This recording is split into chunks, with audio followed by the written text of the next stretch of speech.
G'day folks, welcome back to Pete's Investing. This is the SP500, the NASDAQ, the Japanese Nikkei, the GermanDax and the VIX update. Let's look at the heat map first.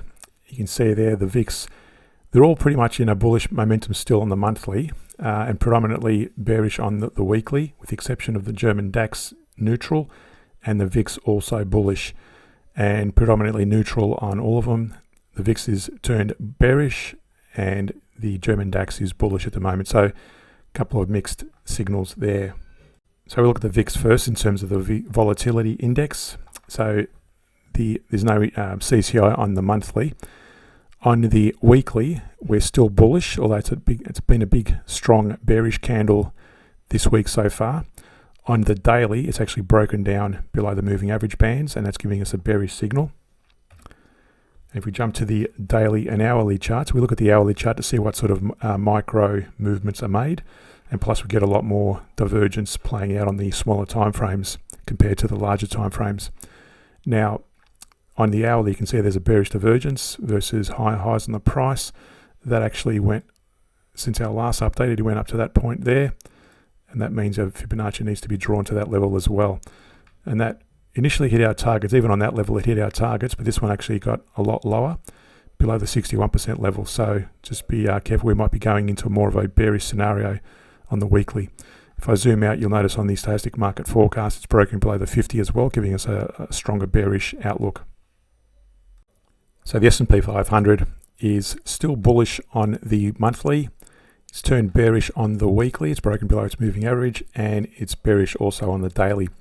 You will note as well that we've got bearish divergence on all time frames, and the daily has already hit its target with its 23-38% Fibonacci retracement level. That's between that low and that high. You can see there between 23 and 38, it's already hit its target. Now, excuse me.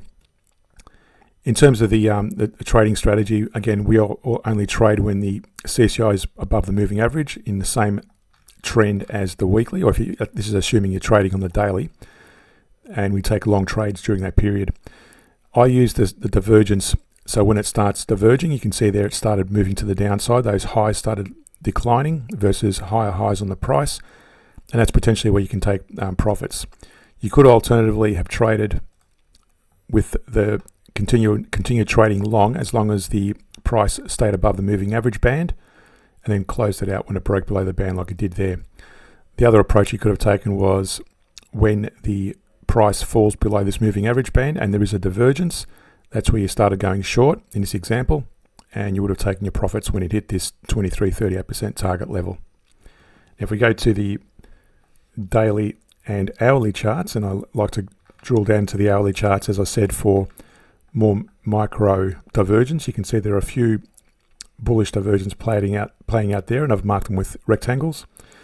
Now, before our last video, we did have a bullish divergence here. This one actually went to that point, and we had a lower, oops, let me just delete that. We had a lower, it's not liking it, there we go. So a bullish divergence there versus lower lows there, and eventually it bounced. And again, when that CCI broke above the moving average band and the price also started turning up, you can see that it started turning up there. That's where you would have gone long, and the target would have been to that recent high there, and you would have drawn a Fibonacci. I don't trade the divergence because I use them primarily as an exit point. If I'm going, in this case, if I was going short, I'd use it as an exit point to get out of a trade. So here it's gone up and it's broken higher than the 61% level, so possibly higher prices on the S&P to still appear in the coming days possibly. So the GermanDax on the monthly, weekly and daily were bullish, neutral and bullish. You can see there on the CCI. So it's a fresh breakout on the bullish side on the daily, and similar to the S&P, we did have you can see here there's no bearish divergence. Actually, you probably consider that a bearish divergence as well between those peaks there. That's still declining versus those highs. Let me draw it anyway. So that could still be a bearish divergence, and these divergences will fail as soon as this CCI rises higher than that point there, and the price keeps rising, then that divergence has failed. But at the moment, on the monthly at least, we've got a bearish divergence. On the weekly, we had two bearish divergences, and this is the latest one playing out at the moment. It's almost a double top on this one versus higher highs on the price. I haven't drawn a target for that yet. And on the daily, we had a bearish divergence versus higher highs on the price. It fell down, hit our target similar to the S&P. And that was hit through the tail of this candle there. It broke into the 23% level. And if I jump to the daily and hourly charts, again for the micro analysis, again we had this has probably invalidated the divergence. That's strictly not a bullish divergence. You can see there, it's gone lower to lower low. So I'm going to delete that as a divergence, strictly not the case. We try to keep strict rules. So theoretically, if you know the other markets are hitting a divergence, which the S&P did, you could probably do it with this one as well, but to keep it strictly to the divergent rules, I'm going to not mark that as a divergent.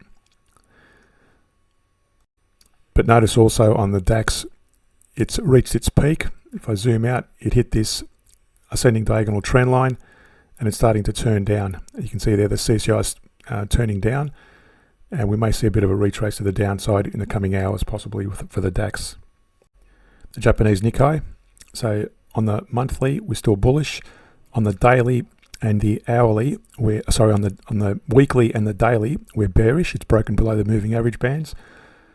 There is no divergence. There's higher highs on the CCI and higher highs on the price on the monthly. On the weekly, we've still got this bearish divergence versus higher highs on the price, and we've drawn our target area there, and it's still playing out. And on the daily, we had a bearish divergence, and it's already hit its target, broken down within the 23-38% marked by that rectangle, and it's bouncing off the 38% level, so making further highs. You can see the CCI is broken into the moving average band.